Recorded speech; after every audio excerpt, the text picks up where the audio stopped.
একজন মেয়ে দেখে আপনার নজর কাটবে, এটাই স্বাভাবিক। ট্রাফিক নিয়ন্ত্রণে নারীদেরকে নিষিদ্ধ করা হোক।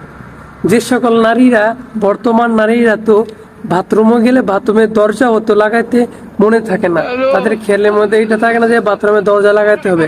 আর আজকে আসছে নারীরা রাস্তার মধ্যে ট্রাফিক নিয়ন্ত্রণ করতে। তো আমি বলতেছি, আমি আগে বলে নিচ্ছি, ক্ষমা চেয়ে নিচ্ছি যে আমি নারীবাদী নয়, কেউ আমাকে নারীবাদী বলে গালি দিবেন না। আমি পার্সোনালি ভাবে নারীদেরকে খুব সম্মান করি, নারীদেরকে মনে করি যে তারা অনেক দামি, যার কারণে নারীদেরকে মনে করি যে তারা একটা স্বর্ণের, তারা রূপার, তারা একটা হীরার টুকরা, যেটা কিনা সাধারণত সব জায়গায় পাওয়া যাবে না। তারা থাকবে তাদের ভালো স্থানে, তাদের ন্যায্য স্থানে তারা থাকবে। আর সেই মনে করেই আজকে আমি কথা বলতেছি, কেউ আমাকে নারীবাদী বলে গালি দিবেন না। তো মনে করেন যে বর্তমানে দেখা যাচ্ছে রাস্তার মধ্যে নারীরা নেমে গেছে, যারা কিনা ট্রাফিক নিয়ন্ত্রণ করতেছে।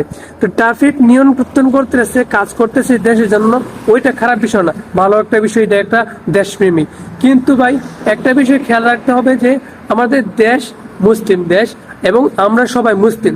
সেই ক্ষেত্রে সমাজ ঠিক রাখতে, নিজেকে ঠিক রাখতে, রাষ্ট্র ঠিক রাখতে, মানুষদেরকে ঠিক রাখতে আমাদেরকে সব দিকে বিবেচনা করতে হবে। নারীরা হলো ইসলামের দৃষ্টিতে একটা হীরার টুকরা, আর হীরার টুকরা রাস্তাঘাটে থাকবে না, হীরার টুকরা তার ন্যায্য জায়গার মধ্যে থাকবে। তো এই যে নারীরা নেমে গেছে, তাও আবার কিন্তু যেই সেইভাবে না, তারা মেকআপ করে, চোখের মধ্যে কাজল দিয়ে, যেগুলো নাকি একটা স্বাভাবিক মানুষদেরকে আকর্ষণ করে, স্বাভাবিক মানুষদের নজর কাটে। হয়তো এখন আপনি বলতে পারেন যে তোমার নজর খারাপ। ভাই এরকম কিছু না। যদি আপনি শিশু বা বৃদ্ধ না হয়ে থাকেন, আমার বয়সী হয়ে থাকেন বা মধ্য বয়সী হয়ে থাকেন, তাহলে নজর কাটবে, এটাই স্বাভাবিক। আর এটাই আপনার সুস্থতার প্রমাণ। আপনি যে সুস্থ আছেন, একজন মেয়ে দেখে আপনার নজর কাটবে, এটাই স্বাভাবিক। আমি একদম খোলাসাভাবে বলতেছি, সবাই কিন্তু খোলাসাভাবে বলে না, ঠিক আছে? আমি একদম খোলাসাভাবে বলতেছি।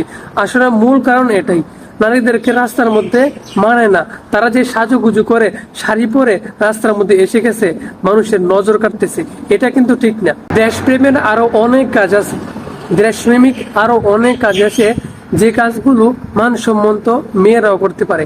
ওই সকল কাজগুলো করলে সবচাইতে ভালো হবে।